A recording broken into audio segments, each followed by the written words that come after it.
Good evening, hello and welcome. You're with the news today, your primetime destination. News, newsmakers, talking points, all the big headlines this Thursday night on the news today, as well as the newsmakers. Let's tell you what we are talking about tonight. Should the Narendra Modi government call out US President Donald Trump? Enough is enough. Has Trump damaged Indo-US ties, or should India stay silent? 2008 Malegaon blast, all acquitted including Sadhvi Pragya. Why are terror cases falling apart? Faulty criminal prosecution or politics of terror? We'll be speaking about that too. But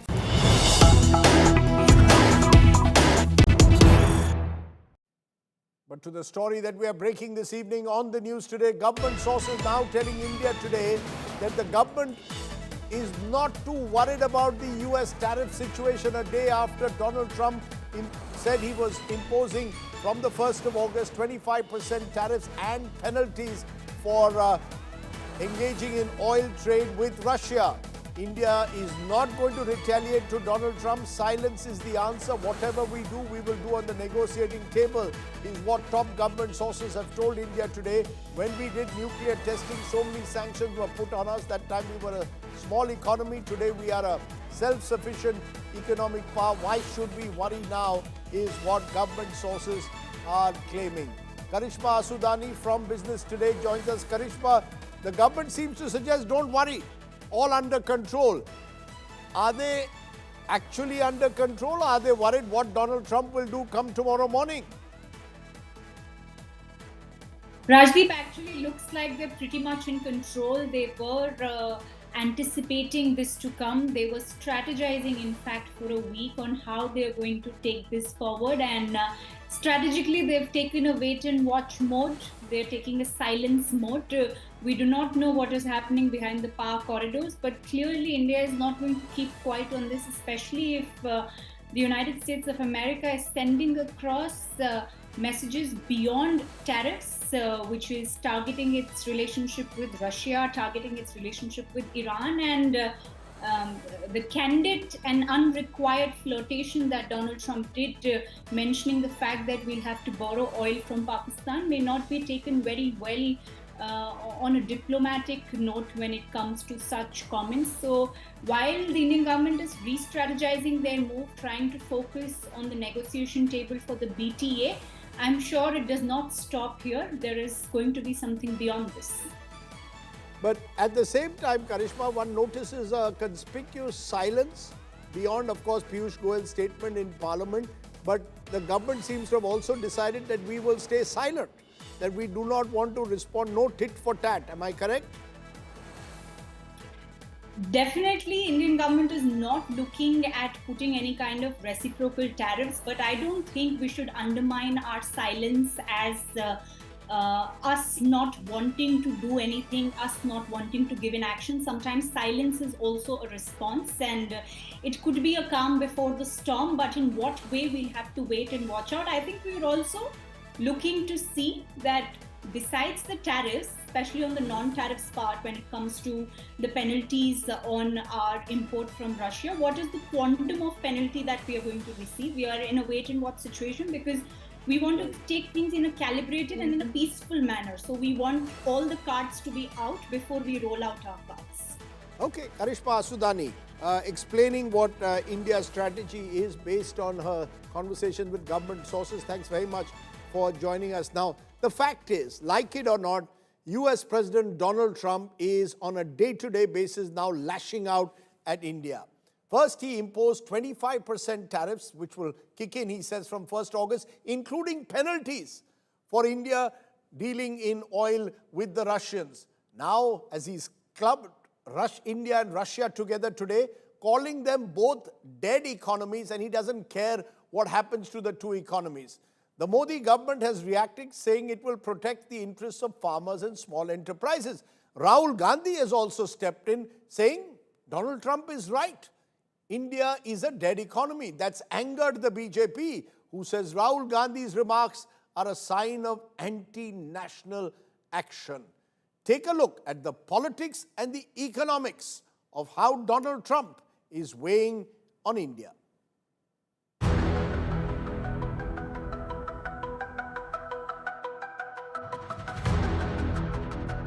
After announcing 25% tariff and an unspecified penalty on India for trading with Russia, US President Donald Trump has raised the temperature further.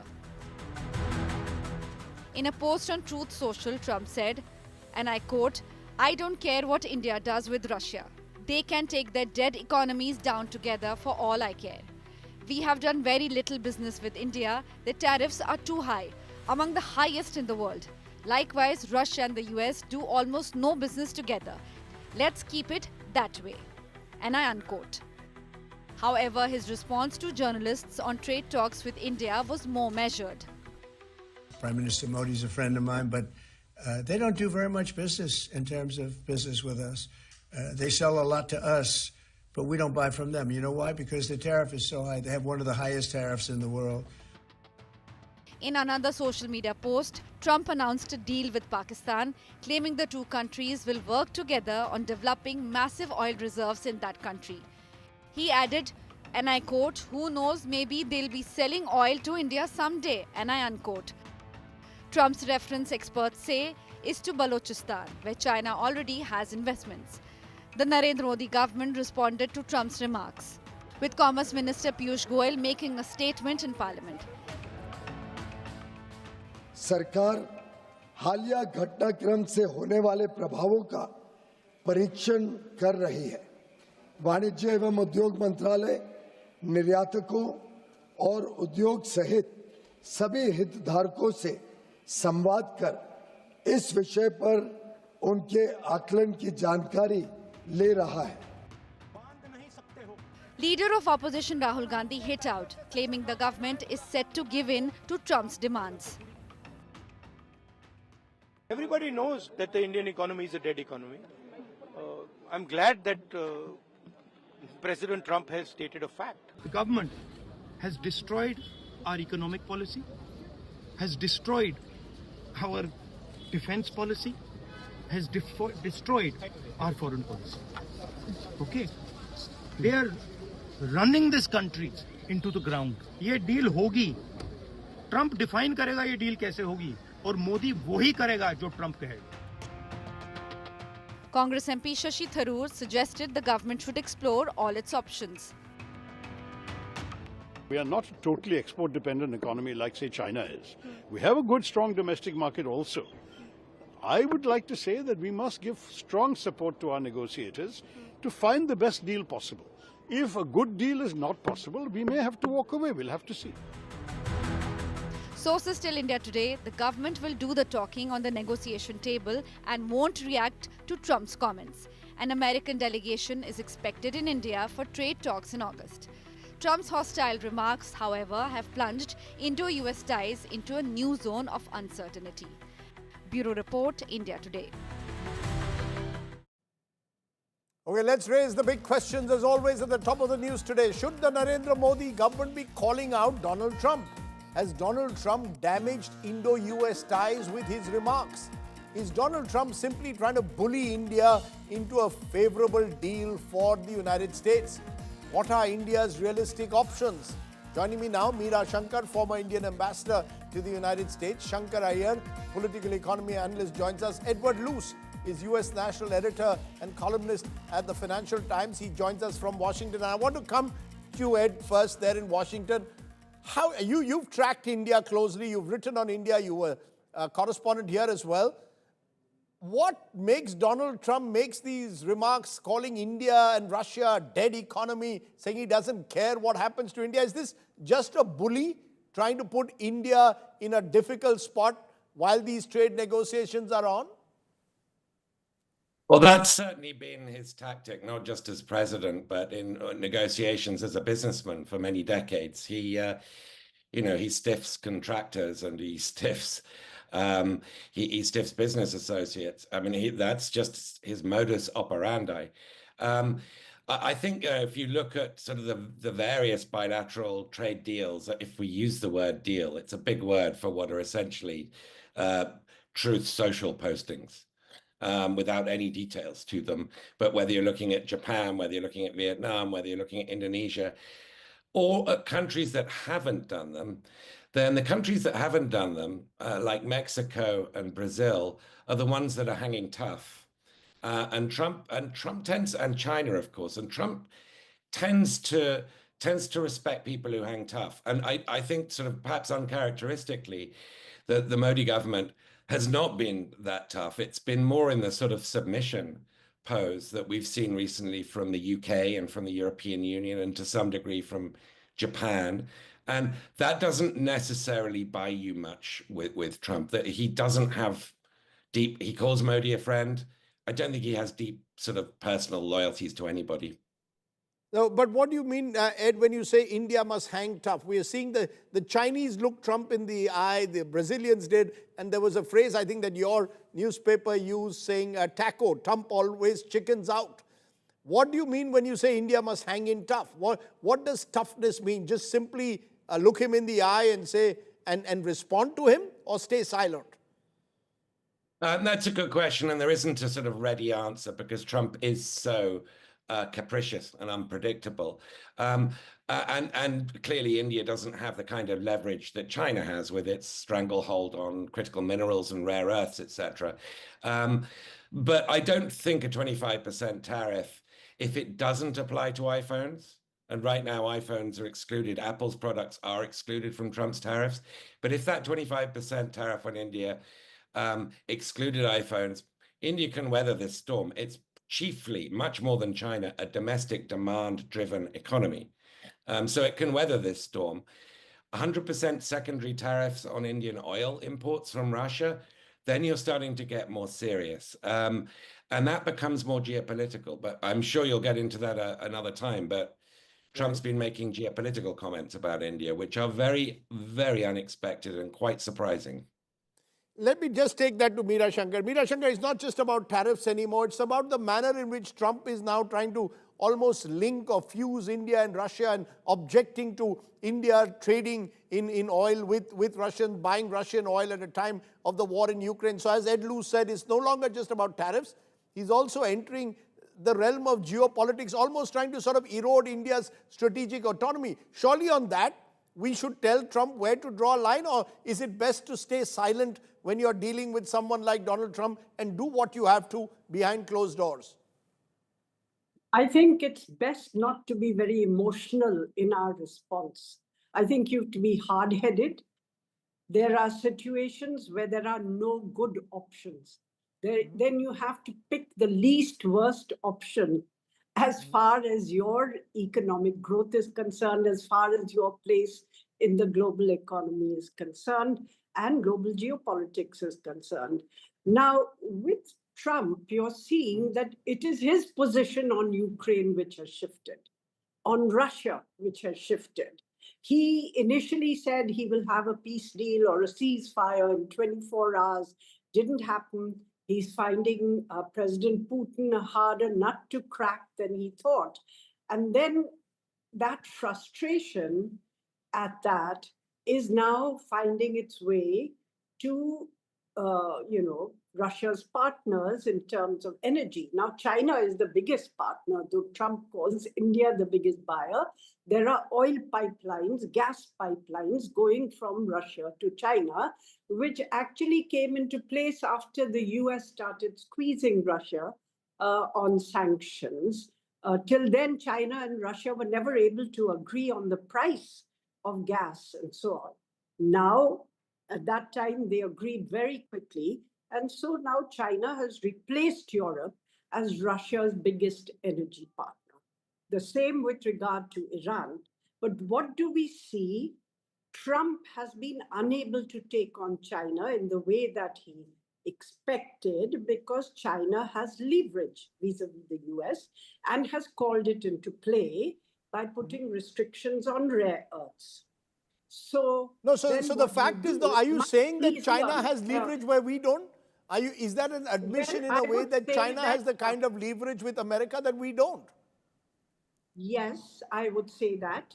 And I think what US is doing is to pick an easier target, which is large and visible, but really doesn't have the kind of leverage that either China or Japan or even the EU have.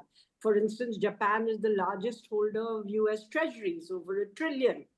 EU also holds a large number of US treasuries, UK being the second largest holder. Ma'am, but where does that leave? Where does that leave our whole the bonhomie, the hugs, the handshakes, the namaste Trump, the howdy Modi, and all the bonhomie and the so-called chemistry that existed between Mr. Modi and Trump? I think President Trump really doesn't have chemistry with anyone. I don't think he has friends. He has a transactional approach, and is using the power of the US to basically push a world in which the powerful do whatever they want and the weak endure what they must. So but the thing, let me just take that to Shankar Iyer. Shankar Iyer, look at how India sees itself. India's self-image now is that we're going to become the third largest economy in the world. We are the fastest growing economy among in large markets. We can face up to Trump. At least that's how the Modi government has pushed the narrative within the country. But many others believe India just doesn't have the leverage with the United States that, say, China does. Where is the truth? Is the truth somewhere in between, that Trump also needs India as a major market? Well, first of all, let me start by saying that Trump's Truth Social post is an expression of his frustration at India's stance on the trade negotiations. It's always been the first term people were wondering whether to take Trump seriously or literally. In this second term, you have to wonder when you have to take him literally and when you have to take him seriously. In the specific instance of the zero, whatever he called India, I mean, he is not qualified to make any. I mean, he can't call. He is not qualified to comment on the U.S. economy. So I leave it to what he said about the Indian economy. But the point is that when we talk about how he deals with his allies and his foes, or others, there is the element of coercion, the element of the bullying that you see in schools. So India has to stand up. Now the question is, why is he not able to do anything to China? Because China has strategized its economy, it has grown its economy, it has opened its economy, it has been competitive, it has been smarter about its growth. Whereas in India, all the reforms that we have done is in 1991, which was the low-hanging fruit of the license Raj dismantling. So if India wants to go down the path of sovereign autonomy, strategic autonomy, it has to fix all the issues in its domestic economy. It is all very fine to say that we are a large domestic economy. You're only $3 trillion. So, I mean, there are companies in the US stock market which are more than that. California's GDP is more than that. We have to stop getting high on our own supply, as it's said in Hollywood. We have to figure out how we are going to. So, Rajdeep, all powerful people and powerful countries are also dependent. You have to structure your economy, your strategy to create dependencies. In the post-Pokhran sanctions, we had leveraged India's reach into the software sector as an element of our geopolitical and diplomatic reach. Are we doing that? We don't know. I mean, there is there is an element here that we need to examine as to what Can I just stop you there? What are our strengths? Just to put this graphic up, Shankar, and then respond to that. Top 10 GDP nations projected growth for 2025. The United States is at 1.8%, China 4.4%, Germany 0.1%, India 6.2%, Japan 0.6%, UK 1.1%, France 0.6%, Italy 0.4%, Canada 1.4%, Brazil 2%. This is IMF's World Economic Outlook. Of course, remember the size of the economy also does matter. Now, we could claim we are going to become the third largest economy. Are you saying that is something that Trump will simply disregard? Or Trump simply, as you said at the outset, is frustrated with the manner in which India is refusing to open up certain key sectors? Well, he's frustrated that he is not getting what he wants. What does the US want? US wants that its regulations, its clearances The steps that its regulators have taken in the US should be applicable in India in toto, thereby bypassing our sovereign right to filter regulatory clearances. What does Trump want in the agriculture sector is to export soya and corns, which are GM modified crops, into India, which we cannot allow. What Trump wants to export dairy products. There is an issue about what the cattle is fed in the US, and there are cultural questions around that. So these are things that are issues. I mean, yes, we are growing at 6%, but your economy is just, 3 trillion. Where is 3 trillion, 4 trillion? So you have to be realistic about where you stand on the global stage. Yes, we are growing in the hierarchy of economies, but that is also partly because we are 1.5 billion people. So there is going to be this is the potential that we have to leverage, that we are going to be a large economy, we are going to do this, we will be higher up on the per capita income, we can buy your products. This is the conversation that needs to happen. But for all that to happen, the states have to reforms. Look at the labor code. That's another bigger debate of what we need to do to get our economy back on track. I know you've been writing on that, Shankar, but I want to come to you, Edlu. Just before that, I just want to play what Donald Trump has been saying on Narendra Modi, and I want an explanation from you in Washington from your vantage point to try and explain to audiences, is this a Jekyll and Hyde character? Donald Trump on Prime Minister Modi not too long ago. Listen in. Modi, you're fantastic. Fantastic man. A lot of these leaders are fantastic. You have to understand one thing. They're 100%. These people are the sharpest people. They're not a little bit backward. They are at the top. You know the expression, they're at the top of their game. Hello, Houston. I am so thrilled to be here in the great state of Texas with one of America's greatest, most devoted, and most loyal friends, Prime Minister Modi of India. Thank you. And Prime Minister Modi is doing a truly exceptional job for India and for all of the Indian people. It is my immense privilege to be here with him today at this profoundly historic event. We in India have connected well with President Trump. The words of candidate Trump, "Ab ki baar Trump Sarkar," rang loud and clear. You know, Ed Luz, there are those in this country who tell me that the way to Trump's heart is to simply pander to his ego. The Prime Minister seemed to do that, Ab ki baar Trump Sarkar. Do you believe that was a miscalculation? That's not the way to deal with Donald Trump? You've just got to deal with a transactional president like a businessman would?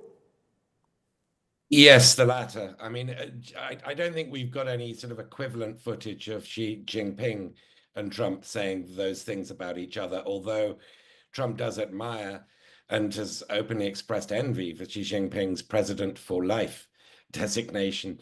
But flattery gets you places with Trump, but not for very long.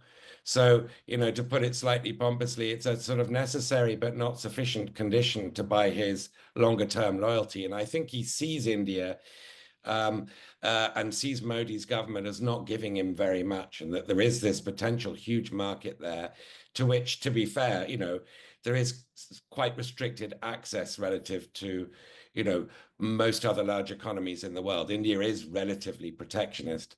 The bigger question here to me is, successive American administrations, really since Clinton, through Bush Jr., particularly after 9/11, through Obama, through Trump's first term, through Biden, until now, have said, look, India's success is our success. We want you to succeed because you are a counterbalance to China.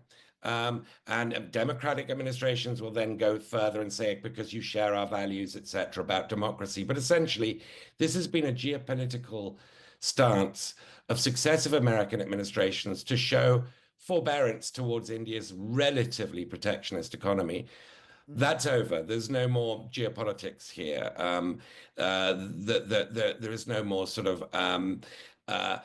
implicit subsidy to India's success. Trump's transactional. He wants business deals. He wants money. He doesn't like to see American trade deficits. There's a $40 billion or so trade deficit that the US has with India. And I don't think any amount of geopolitical lectures by the China hawks in his administration will change his mind, his instinctively transactional mind, that he wants to see the goods. He wants to see the money. He wants to see the money. Given that, Meera Shankar, have we got the flattery bit wrong? Time to move out of the flattery. For much too long, we pandered to Trump's ego. Is that something that our diplomats also need to relook at and maybe pivot? I would imagine that recently, actually, we have needled him, perhaps a little unnecessarily, on the whole claim of Trump to have mediated a ceasefire between India and Pakistan. We've been quite explicit in saying that this was not the case. There was no call between Trump and Modi and so on.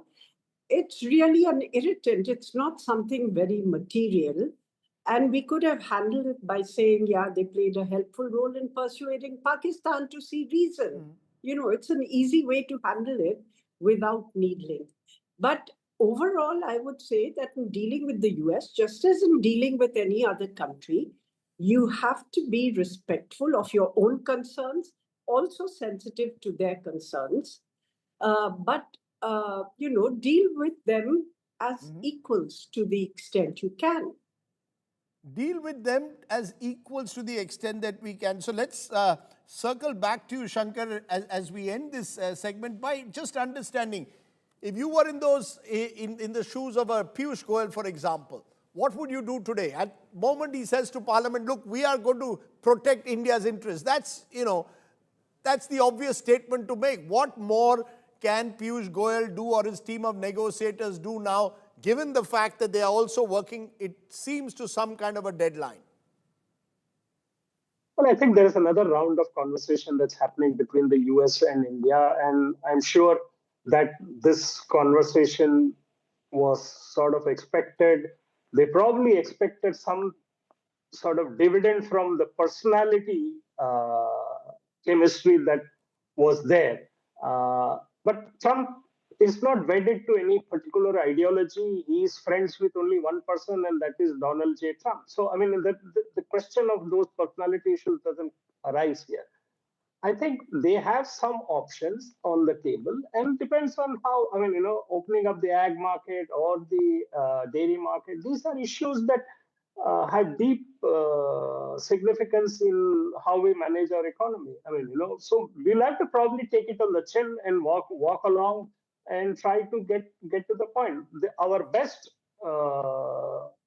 sort of punt would be to just wait it out, because the US economy is already showing the price that it will have to pay if this stretches for a longer time.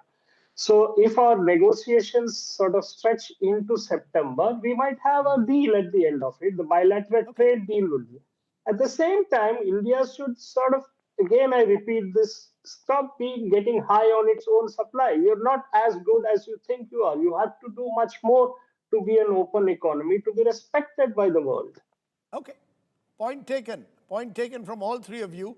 Nice to get some clarity from three fine minds there. I appreciate all of you joining me, and dealing with Donald Trump is going to be a full-time occupation for all of us, particularly in the world of journalism in 2025. Who knows what tomorrow's Truth social media post will say. Thank you all very much for joining me here on the show tonight. Maybe Trump will do another U-turn and say he loves Modi and loves India. Well, let's turn to our other big story. 17 years after a blast outside a mosque in Malegaon killed 6 people, an NIA court has acquitted all the accused in the case. Among the accused was Sadhvi Pragya, who went on, remember, to become a BJP MP, and Lieutenant Colonel Shrikant Purohit. Why did the case fall apart? That's the big question we want to raise. Did no one blast Malegaon? Here is a report.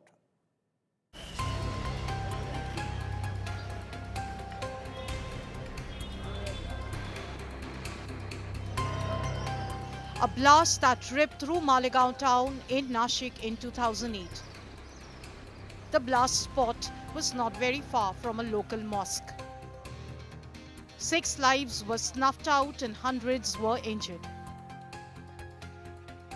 7 key accused, Pragya Thakur and Lieutenant Colonel Prasad Purohit, Major Ramesh Upadhyay, Sudhakar Chaturvedi, Samir Kulkarni, Ajay Rahirkar, Sudhakar Dwivedi was slapped with serious charges of terrorism and murder.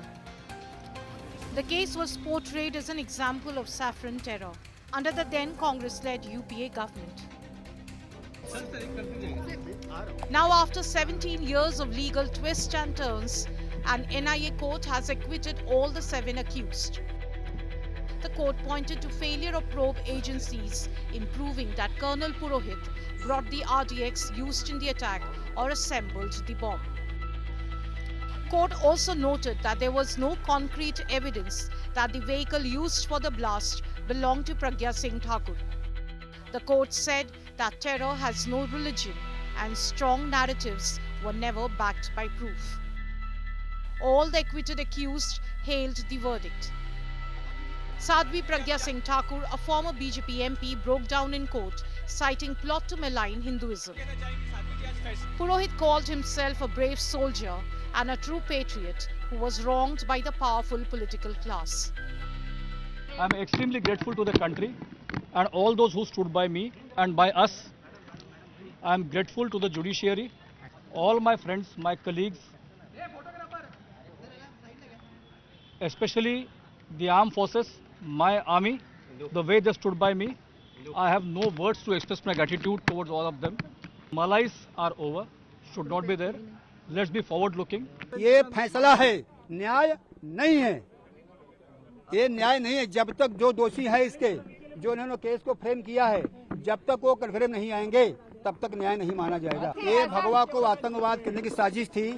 एक तरह से भगवा की जीत हुई है, भगवा की विजय हुई है। However, families of the victims are not satisfied with the verdict and are seeking justice in High Court. आज का जो हाई कोर्ट ने जो फैसला दिया है वो हमारे हक में नहीं है। हम उसको नहीं मानते हुए आगे हमारे फैसले के लिए और इंसाफ के लिए हम सुप्रीम कोर्ट पहुंचेंगे।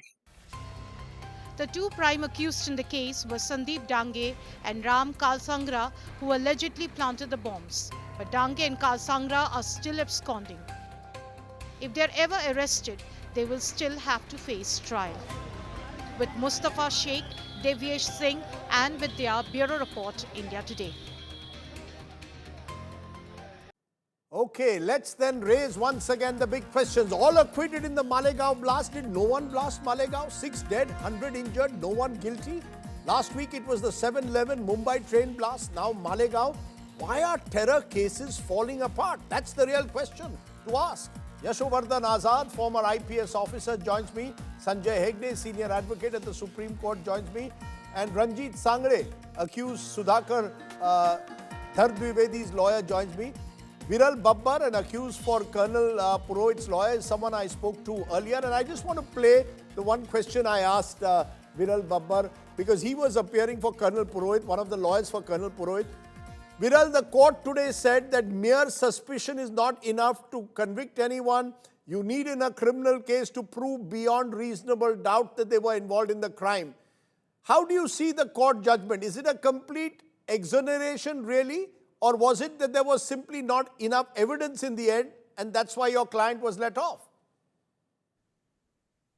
One thing regarding the judgments, we currently anybody don't have the copy of the judgment, so we don't know what are the observations made by the court and the judgment in particularly that sense. But I can strongly say 2-3 things is that even if, as in the earlier you said, that as the criminal trial prolong, all these things certainly don't stand off. But even if this would have taken it much earlier in the initial years of trial also, the fate would have been the same. Why? Because the investigation done by both the agency was motivated on wrong purposes and it was a biased investigation carried out. Not just that, certain statements of star witnesses were taken at behest of torturing them, and when this star witnesses on whom the prosecution relied the most completely failed. In fact, they informed the court how they were tortured, illegally detained,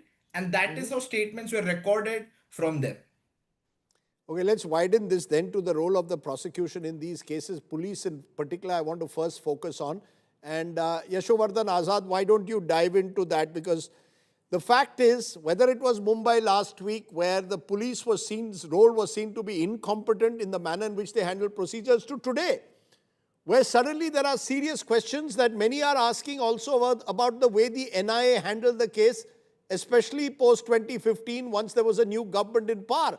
Are our top investigating agencies driven by politics? You hear lawyers calling it a biased investigation in the first instance while the UPA was in power, and then a deliberate botch-up when the NDA came to power. Where does the truth lie?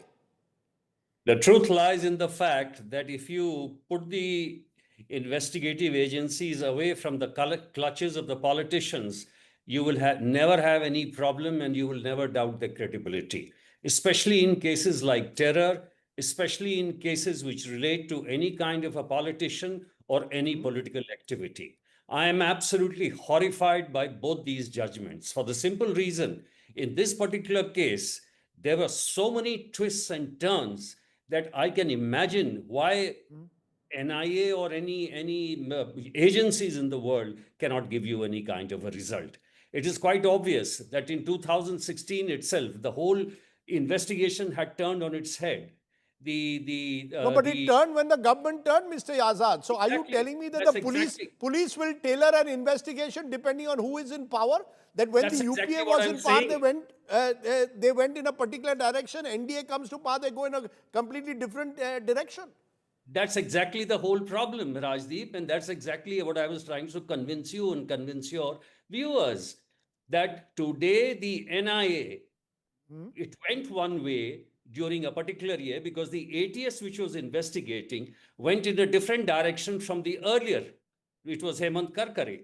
And after that, the NIA did not even want to oppose the bail plea of Pragya Sadhvi and wanted in a supplementary charge sheet to take her name away. And in fact, it was the court which insisted, and that's how the name was still there. Ask Sanjay Hegde, he will tell you the details. Let me take that to Sanjay Hegde. Sanjay Hegde, that, is this therefore a miscarriage of justice? You've got those who are today adherents of the government of the day saying, look, the Hindu terror bogey has been punctured of the Congress government. On the other hand, you've got those who've said the moment the BJP has come into power, all the right-wing Hindu groups are being let off. Listen, what does it say about our criminal prosecution? No, both our systems of prosecution as well as our systems of bringing people to justice are failing, to put it mildly. Prosecutors are often led by the politicians of the day. You go and investigate this particular direction or go and investigate the other particular direction. Thereafter, they file a charge sheet and leave it to the courts. By the time the court process is over, you have a decade or two passing by. Delay is part of the defense tactics. And then ultimately the court comes to the conclusion that no, there is not enough evidence to convict. This is not the only case, nor was 2611 the other case. Please look at what happened in the 2G case, a civil case, where the judge says, I sat in my court day after day waiting for evidence. The evidence never came. Please look at the Babri Masjid demolition case, which dragged on for 30 years and ended with an acquittal for everyone. Our system seems to revel in dragging in as many people as possible, filing a catch-all charge sheet, and then flying blind by the seat of your pants in court for a very extended trial. But this is where the problem lies. But this case goes well beyond that, Ranjit Sangle, because you will recall Rohini Salyan. She was the prosecutor for the NIA in this case, and she claimed that she was being asked to go soft on the accused, including weaken the case against Pragya Thakur. This was after the NDA came to power, and then you had a complete new team which was prosecuting the case. Did your client get off simply because governments changed or because there was no evidence? Because now I'm asking, did no one blast Malegaon? Did no one do these blasts? No. Rajdeep, that is not correct. Can you hear me? Yes, I can. Rajdeep, can you hear me? Yes, I can. Please go ahead. Yes. So when Rohini Salian made that allegation, right, it might have been investigated in a different manner. We don't know what happened to that allegation. But the fact remains this: when you ask a question whether nobody blasted Malegaon, you are absolutely correct in asking that question. But the thing is this: let us not assume that the people who have been acquitted must have committed it, yet due to lack of evidence they are getting scot-free. No, that is not the case. For a sake of argument, let us assume, and we did this. Somebody really wise once said on camera, and I shared the screen, same screen, that the job of the defense is to pin holes of the size of the lunar crater, right, in the case of the prosecution. And you know who said that, right? Whilst that, we did just our job. And understand this, that the bike that was planted there, right, was the case of the prosecution was the RDX was kept inside the tank, and that the bike blasted. The tank was intact. The fuel on the oil was on the ground and it was burnt. So the case of the prosecution that the bike blasted is absolutely ridiculous. Okay. In fact, Judge Lahoti Sahib came to a conclusion that the probability of the blast having occurred outside the blast at a place which is surrounding the bike is much more in probability than the bike having blasted itself. Now, that is not a lacuna in the case of the investigation. It is a gross negligence and lacuna. And the benefit of that has to go to the accused. And if the law is taking its course, why to blame the accused? When the prosecuting I'm not blaming you as a lawyer, sir. You have every right, Mr. Sangre, you have every right to puncture holes in the case that has been made out by the prosecution. I only wonder that what kind of a legal system do we work in that the case moves from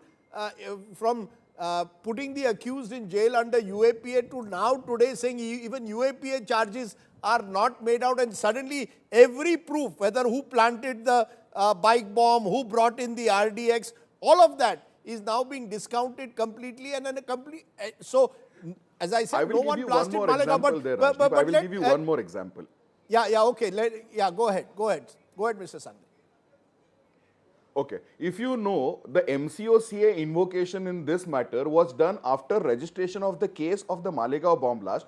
Thereafter, within 24 hours, the Mumbai ATS gives instructions to Jalna, Jalgaon and Parbhani ATS officers, gets Rakesh Daude's name added in the FIRs there, gets charge sheet filed within 24 hours. From addition of that name without any investigation whatsoever. Simpliciter those charge sheets are filed. The legal requirement for invocation of MCOCA is complied there, and MCOCA is invoked in this matter. I mean, that is also ridiculous. This is clearly a case of false implication, Rajdeep. Which is very fair here. Okay. Correct. Yashovardhan Azad, at the end of the day, all of and these therefore points the to entire policing. foundation for a all of these points, I take your point, all of these points to policing. If we had a truly independent police force, investigating force like the FBI, we could then nail people. In India today, we are simply playing politics with the lives. Think about the victims of Malegaon or the victims of Mumbai. What will they be feeling today? Absolutely. Unless the lawmakers think about it, there is not going to be any relief. For example, in your criminal justice system, the three pillars are totally influenced by politics. The first is the police, second is the prosecution, and third is the prisons. In this particular case, there have been so many twists and turns. And let me tell you, in 2011 or 12, when the case was being investigated by the NIA, you had some of the most brilliant officers, I can vouch for them, called Sanjeev Kumar Singh. I can't believe that a person like Sanjeev would be doing such a shoddy investigation, or an ATS chief Hemant Karkare would be responsible for such shoddy investigation. Obviously, things have happened after 2016. And as you yourself pointed out, what Salian said. So if the investigative agencies and the prosecutions, play pines to the political leadership, whether in this one or whether it's the other one, we will have the same result again and again, whether it's Mumbai train case or whether it's the Malegaon blast case. Should we also then, Sanjay Hegde, look at lower courts and the way they operate? Particularly, are they more susceptible, I'm making it, to political pressure? Honest answer. No. They're not susceptible to political pressure per se, but they have the biggest burden and they can't make up for any flaws in the prosecution evidence. At least theoretically, they're not supposed to. They do their best to help the prosecution. They may be prosecution minded and say that let things get sorted out at the higher court.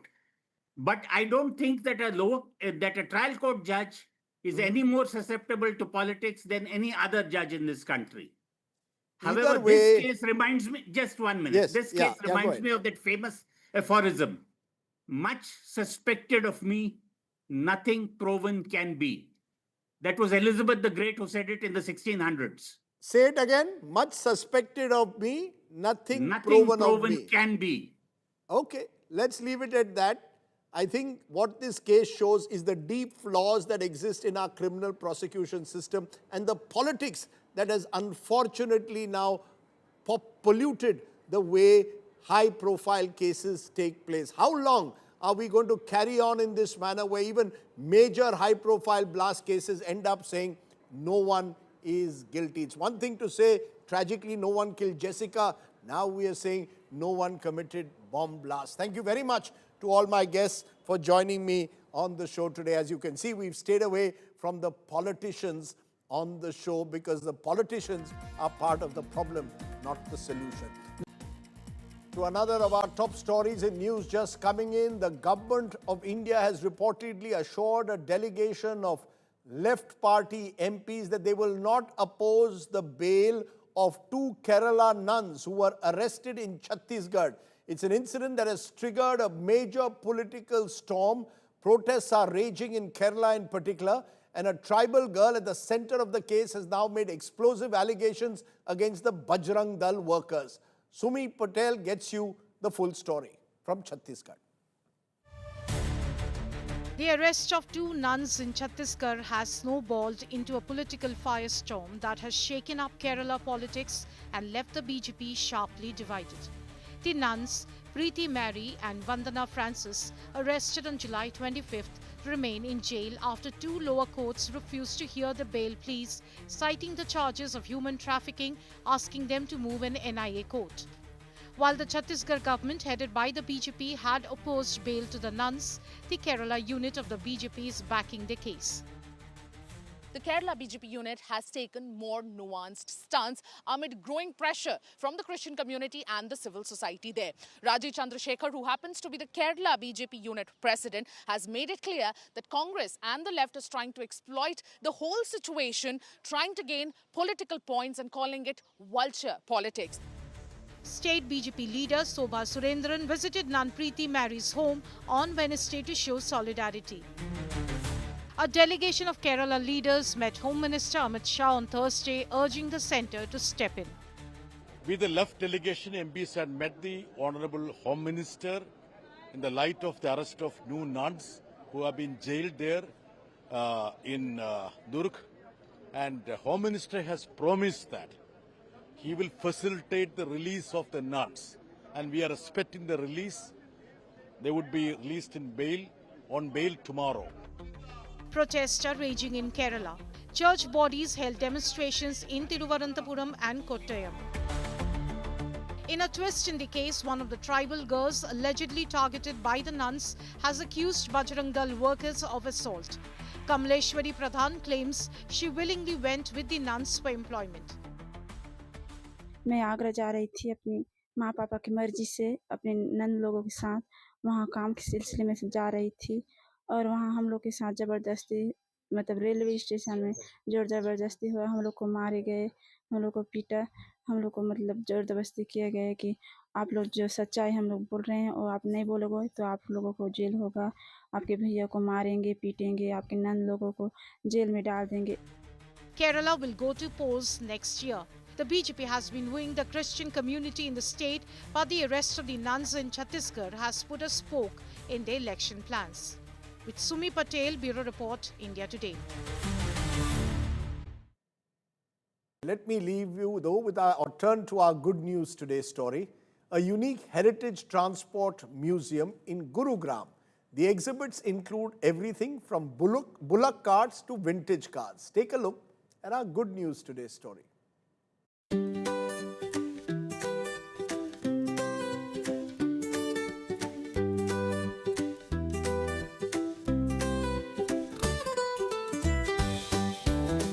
From vintage cars to palanquins, from car used in movies to train saloons. The Heritage Transport Museum in Gurugram tells the story of our journey from bullock carts to motorbikes to cars. The private museum, opened in 2013 by Tarun Thakral, has more than 3,000 exhibits. One of the attractions here is the erstwhile Jodhpur Maharaja Saloon.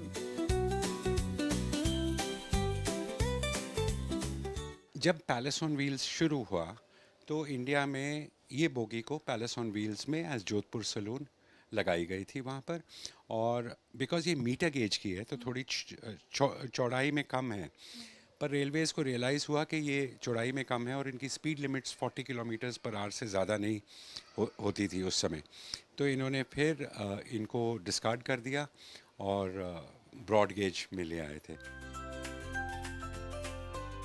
There are other highlights as well. एक movie आई थी राम बलराम, जिसमें धर्मेंद्र और अमिताभ बच्चन ने ये car को बहुत मशहूर करा था. ये फाइबर ग्लास की बॉडी है और इसमें सिर्फ 175 सीसी का इंजन है. तो ये, और अगर आप देखो इसमें 3 दरवाजे हैं, 2 आगे और एक इधर. उस तरफ पीछे का दरवाज़ा भी नहीं है, आई मीन जो खुलता नहीं है, इट्स फिक्स्ड. ये 1956 की फार्गो बस है और ये चला करती थी राजस्थान में. डुनलोड और शेखावती रीजन में हैं दोनों, डुनलोड शहर और रामगढ़ शहर. तो ये वहाँ सफ़र करा जाती थी. क्राइसलर कॉर्पोरेशन होता था जो इंडिया में प्रीमियर ऑटोमोबाइल, जिन्होंने फिएट बनाना शुरू करा थी, वो असेंबल करते थे इनको उस समय. और ये काफ़ी चली हैं छोटे शहरों में भी, बड़े शहरों में भी. One section especially for jugaads like Fat that was once a common sight in Delhi. And this tractor-like vehicle that was popular in Punjab.